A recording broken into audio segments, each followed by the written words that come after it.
ये वीडियो वो हर एक बच्चे के लिए जिसका पार्ट 1 यानी कि रजिस्ट्रेशन फॉर्म कंप्लीट हो चुका है एफआईजेसी के एडमिशन के लिए। तो yes, we are absolutely right कि उसके बाद में हमारा नेक्स्ट स्टेप होता है कैप राउंड्स का फॉर्म फिल करना। तो एग्जैक्टली उसका प्रोसेस क्या है, मैं इस वीडियो में एकदम डिटेल में आपको एक्सप्लेन करने वाली हूँ। तो फटाफट से ये वीडियो को एंड तक देख लो, इस वीडियो को लाइक कर लो सो दैट जैसे ही कैप राउंड के फॉर्म्स निकलेंगे आफ्टर योर रिजल्ट्स, तो आप लोग फटाक से अपने फॉर्म को फिल कर लो सो दैट आपके हाथ से कोई सीट ना छूट जाए। Let me tell you one thing very clearly, अगर आप लोगों ने लेट फॉर्म भरा तो देयर इज हाई चांस कि आपका डिजायर्ड कॉलेज आपसे छूट जाए। इसलिए कैप राउंड का प्रोसीजर अभी से जान के रखो कि उस टाइम पे तुम इधर उधर ना भटको। ठीक है, तो चलो शुरू करते हैं। अब यहाँ पे ध्यान से देखना है। तो यहाँ पे क्या बोला गया है बेटा कि जो हम लोगों का कैप फॉर्म है, कैप का फुल फॉर्म होता है सेंट्रलाइज्ड एडमिशन प्रोसेस। जो 11th स्टैंडर्ड का कैप फॉर्म है, ये बेटा स्टार्ट होगा जैसे ही अपना ऑनलाइन रिजल्ट निकल जाएगा स्टेट बोर्ड का। आज के दिन में actually what is the date today, 15th of April को सीबीएसई के 10th का रिजल्ट निकल चुका है, बस आपका कुछ ही टाइम में निकलने वाला है। तो यहाँ पे जो पार्ट 1 वाले बंदे हैं जिनका रजिस्ट्रेशन फॉर्म कंप्लीट हो चुका है, वो बंदे तभी जाके पार्ट 2 पे पहुंच सकते हैं। कुछ बच्चे लेट कर देते हैं रजिस्ट्रेशन फॉर्म भरने के लिए, क्योंकि कभी कभी ध्यान नहीं रहता हमारा वेबसाइट्स पे, कितना ही ध्यान रखोगे ना तुम, तो इसके वजह से उनका मिस हो जाता है। तो अगर आपका ये मिस हो गया तो पार्ट 2 आप फिल नहीं कर सकते हो। ठीक है, तो देखो अब आपको क्या करना है, इसके अंदर में जो तुम्हारा पार्ट 2 का ऑप्शन फॉर्म है उसके अंदर में अलग अलग राउंड होते हैं। इसमें क्या होता है, सबसे पहले होता है जीरो राउंड। ये राउंड जो होता है ये रेगुलर राउंड के साथ ही कंडक्ट होता है। इस राउंड के टाइम पे जो जनरल मेरिट लिस्ट होती है ना, ये फाइनलाइज किया जाता है और मैनेजमेंट कोटा भी फाइनलाइज कर दिया जाता है। मतलब बेसिकली इसके टाइम पे जो तुम्हारा मैनेजमेंट कोटा हो गया, जो तुम्हारा इन हाउस कोटा हो गया, जो तुम्हारा माइनॉरिटी कोटा हो गया, ये सबके लिस्ट ऑलरेडी प्रिपेयर हो चुके होते हैं।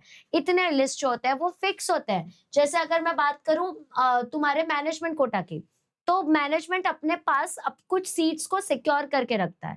तो जो डिजर्विंग बच्चे होते हैं वो उनको दे देता है कि इन केस वो बच्चा गलती से नहीं कर पाया, लेट हो गया उसको कुछ एडमिशन करने में या कुछ भी, तो मैनेजमेंट अपने पास वो अथॉरिटी रखता है कि इतना परसेंट सीट हमारा।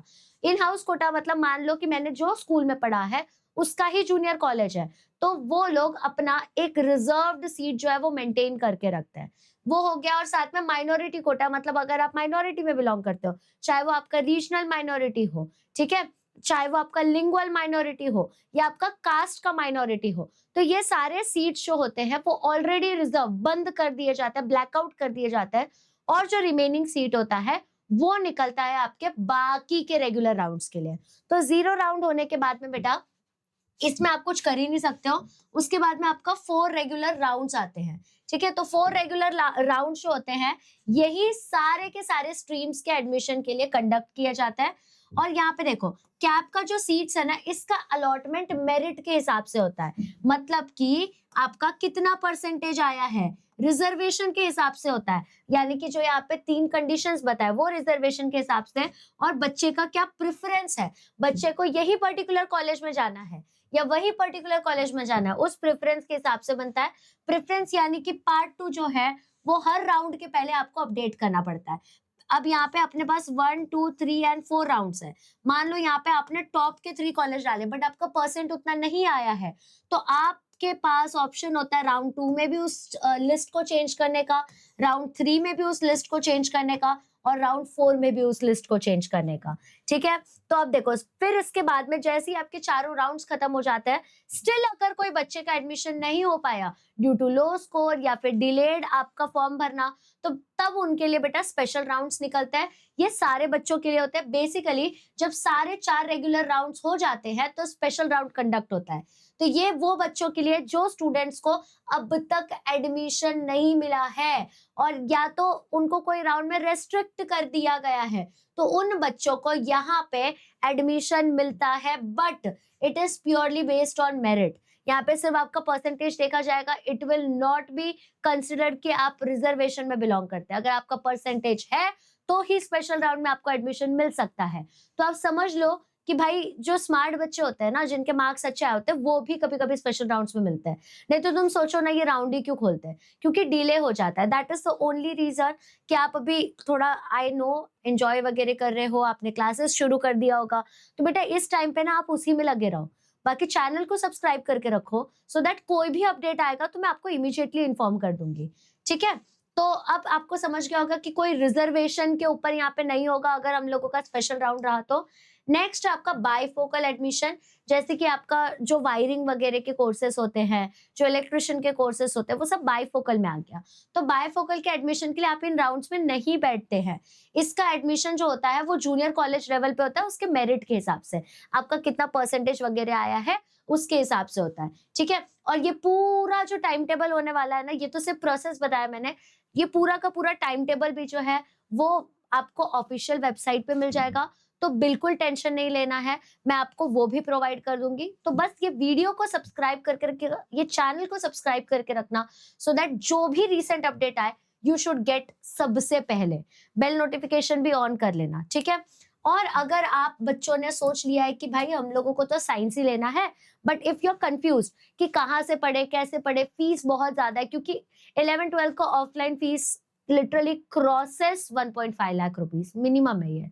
तो क्या करे, इतना ज्यादा नहीं कर सकते, ये सारी चीजें होती है दिमाग में। ठीक है? तो टेंशन की कोई बात नहीं है। हम लोगों ने डेडिकेटेड 11th 12th एंड सीटी, ये तीनों चीज, साथ में जेई मेंस भी, ये एक्चुअली चारों चीज करवाने का जिम्मा लिया है, और वो भी एकदम मिनिमल प्राइस में। यानी कि 2 इयर्स का सिर्फ 5,500 एंड 1 ईयर का 3,000। बट एक प्रॉब्लम है कि सीट्स बहुत जल्दी फिल हो रही है, बहुत जल्दी, क्योंकि आपको पता होगा कि 9-10 चैनल पे 4.5 लाख बच्चे थे, तो उसमें से हाफ ऑफ द जो मेजोरिटी उनने साइंस लिया हुआ है, एंड इतने ज्यादा अच्छे रिजल्ट्स आने के बाद ऑब्वियसली वो सीट्स और जल्दी फिल होते जाएंगे।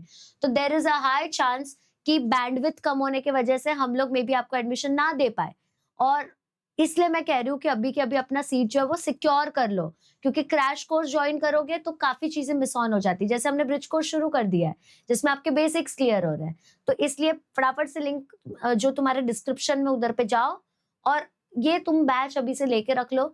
ये बैच जो है लिटरली अगर आप कैलकुलेट करेंगे ना, एक दिन का 1 रुपया भी नहीं होता है, बट इसके थ्रू आपका 90% लाने की जिम्मेदारी तो हमारी है। ठीक है? और इन केस अगर आप ऑफलाइन में जाना चाहते हैं, तो we have offline centres as well. तो आपके नियर बाय एरिया में जो वेदांतु का ऑफलाइन सेंटर है, बेटा वहां जाइए, आप वहां पे पता कीजिए, तो वहां पे 90% स्कॉलरशिप यू कैन अवेल। ठीक है? आई होप आप लोगों को कैप प्रोसेस का फॉर्म अच्छे से समझ गया होगा। तो बिल्कुल भी टेंशन नहीं लेना है, बिल्कुल भी हाइपर नहीं होना है कि कैसे होगा एडमिशन, क्या होगा एडमिशन। मैं आप लोगों को पल पल के सारे अपडेट्स देने वाली हूँ। तो बस चैनल को सब्सक्राइब करके रख लेना, and see you soon in beautiful colleges with beautiful results. Okay, beta, all the best.